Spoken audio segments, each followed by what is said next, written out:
ദേശീയപാത നിർമ്മാണം കോട്ടപ്പുറത്തുള്ള ഒരു കൂട്ടം ആളുകളുടെ ജീവിതത്തെ ദുസ്സഹമാക്കിയിരിക്കുകയാണ്. കോട്ടപ്പുറം പാലത്തിന് സമീപം താമസിക്കുന്ന 8ഓളം കുടുംബങ്ങളാണ് വികസനത്തിന്റെ ഇരകളായി മാറുന്നത്.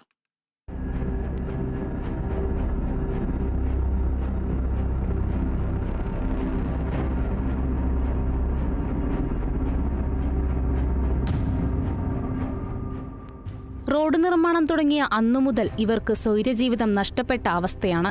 വേനൽക്കാലത്ത് അന്തരീക്ഷ മലിനീകരണമായിരുന്നു പ്രധാന പ്രശ്നമെങ്കിൽ മഴ പെയ്തതോടെ വീടുകൾ ചളിവെള്ളത്തിലായ നിലയിലാണ്. റോഡിലൂടെ ഒഴുകിവരുന്ന മലിനജലം താഴെയുള്ള വീടുകളുടെ ചുറ്റിലുമായി കെട്ടി നിൽക്കുകയാണ്. അത്യാവശ്യ കാര്യങ്ങൾക്ക് പോലും മുറ്റത്തിറങ്ങാൻ പറ്റാത്ത അവസ്ഥയിലാണ് വീട്ടുകാർ.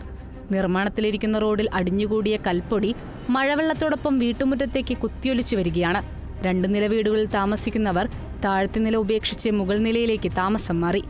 ദേശീയപാത അതോറിറ്റിക്ക് കീഴിൽ നടക്കുന്ന പ്രവൃത്തിയായതിനാൽ നഗരസഭ ഉൾപ്പെടെയുള്ള സംവിധാനങ്ങൾ വീട്ടുകാർക്ക് മുന്നിൽ നിസ്സഹായതയോടെ കൈമലർത്തുകയാണ്. നിർമ്മാണ പ്രവർത്തനവുമായി ബന്ധപ്പെട്ടുള്ള വേസ്റ്റ് തുടങ്ങി അന്നു മുതലുള്ള ദുരിതത്തിലാണ് 8ഓളം വീട്ടുകാർ. ഈ കാണുന്ന മുഴുവൻ ചെളിയും എല്ലാ വീടുകളുടെയും ഉണ്ട്. വീട്ടുകാർക്ക് പ്രാഥമിക ആവശ്യങ്ങൾ നിറവേറ്റാൻ പോലും പുറത്തേക്ക് ഇറങ്ങാൻ പറ്റുന്നില്ല. ഏറ്റവും വലിയ കാര്യം എന്ന് പറഞ്ഞാൽ ഇത് ആരെയോടെങ്കിലും പറയാൻ പറ്റുന്നില്ല.